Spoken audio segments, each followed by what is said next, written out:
नमस्कार प्यारे विद्यार्थियों, हिंदी की ऑनलाइन क्लास में आज हम कवि देव द्वारा रचित दूसरा जो कवित है उसका अध्ययन करेंगे।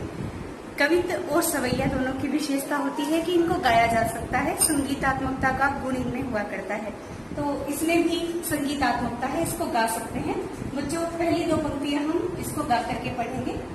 फटिक शिलानी सो सुधारो सुधा मंदिर, उददी ददी को सो अधिकाई उमगे अमंद, बाहर ते भीतर लो भीति न दिखाइए देव, दूध को सो फैल फैलो आंगन फरस बंद। तो इसमें संगीतात्मकता है। अब भावार्थ इसका देखते हैं। फटिक शिलानी सो सुधारो सुधा मंदिर।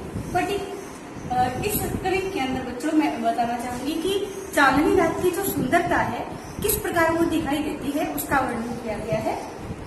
आकाश जो है कैसा लग रहा है। फटिक माने स्फटिक यानी सफेद संगमरमर मार्बल जिसको कहा जाता है, उसकी शिलाओं से यानी चट्टानों से या बड़े बड़े पत्थरों से, सो माने उनसे, सुधारे माने सुधारा गया है, सुंदर ढंग से निर्मित किया गया है। सुधा मंदिर अमृत जैसा सुंदर यानी अत्यधिक सुंदर मंदिर, एक भवन का रूप मानो आकाश को दिया गया है। यूं लगता है कि सफेद संगमरमर से, पारदर्शी संगमरमर से किसी सुंदर भवन का निर्माण आकाश में कर दिया गया है, क्योंकि चांदनी रात की शोभा इतनी है। यूं लगता है चारों तरफ सफेद रंग की चट्टानों से निर्मित कोई भवन बना दिया गया हो। उददी दधी को सो अधिकाई उमगे अमन। उददी दधी, उददी माने उमड़ते हुए, किसके समान, दधी माने दही। ऐसे लगता है दही के उमड़ते हुए समुद्र के समान, कोसो अधिकाई उससे भी अधिक, उमगे माने उमड़ रहा है, अमंद, अमंद माने जो धीमा नहीं बढ़ता। यूं लगता है कि कोई दही का सागर उमड़ आया हो। इस तरीके से चांदनी रात की सुंदरता दिखाई देती है। बच्चों, इनमें हम मान रहे हैं, ऐसा लगता है मानो जानो। तो मानो जानो जहाँ प्रयुक्त होता है वहाँ प्रेक्षालंकार होता है। जैसे पहली पंक्ति में हमने बात की कि स्फटिक शिलानी सो सुधारे सुधा मंदिर, ऐसा लगता है मानो सफेद संगमरमर की शिलाओं से किसी सुंदर भवन का निर्माण किया गया हो। तो मानो आने से यहाँ क्या है, उत्प्रेक्षा अलंकार है।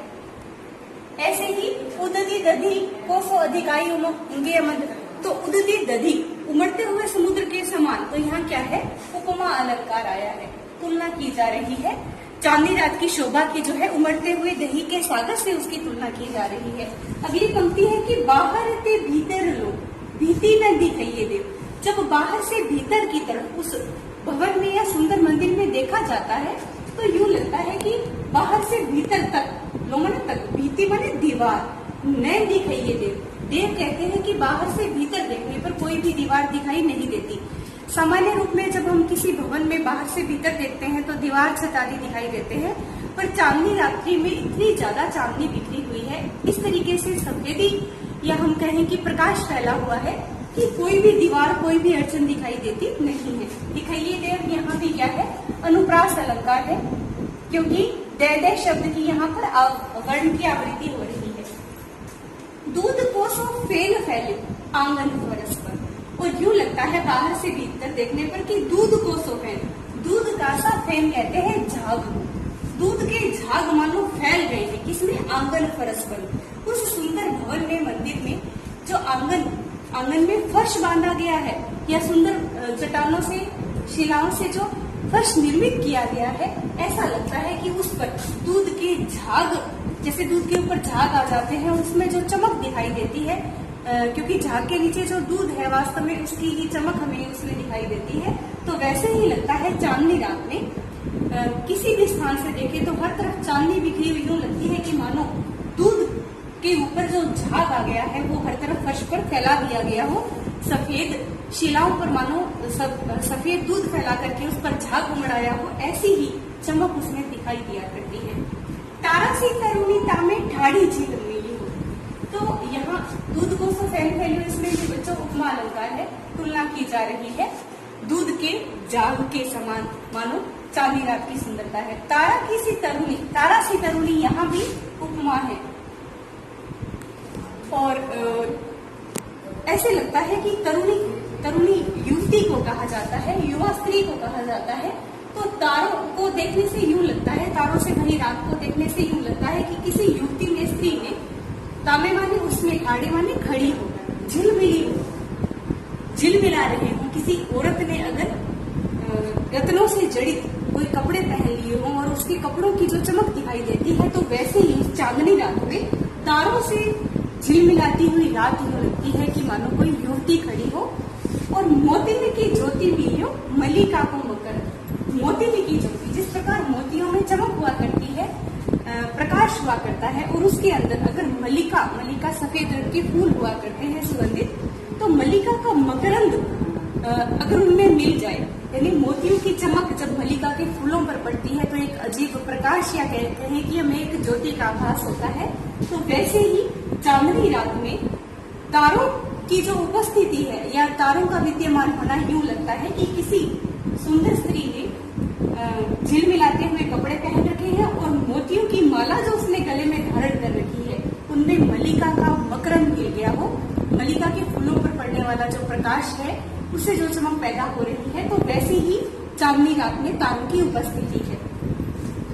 मलिका को मकरंद, यहाँ भी बच्चों अनुप्रास अलंकार आया है, मैं शब्द की वर्ड के आवृत्ति हो रही है। आरसी से अंबर में आभासी उजारी लगे, ए की आवृत्ति होने से अनुप्रास अलंकार है। तो आरसी कहते हैं दर्पण को कहा जाता है, जिसको हम सामान्य भाषा में शीशा कहते हैं। आरसी से अंबर में, आकाश कैसा है? आरसी जैसा, दर्पण जैसा स्वच्छ है, साफ सुथरा है।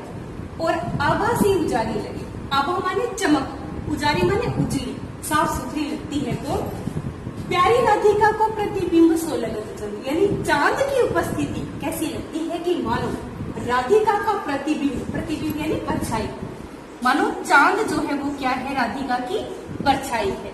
सामान्य रूप में जब तुलना की जाती है तो चांद से तुलना की जाती है कि राधा का मुख चंद्रमा के समान सुंदर है, पर यहाँ चांद को राधिका की परछाई के समान बताया जा रहा है।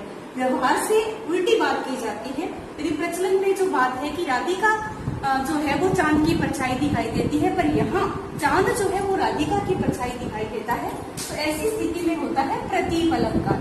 प्रतीप अलंकार में व्यवहार में प्रचलित बात से उल्टी या विरोधी बात की जाती है। तो बच्चों यहाँ प्रतीप अलंकार है, यानी आकाश जो है वो कैसा है, दर्पण के समान स्वच्छ है, उजला है, साफ सुथरा है, और उसमें चांद भी यूं लगता है कि मानो राधिका का वो प्रतिबिंब है, राधिका की मानो वो परछाई बन गया है।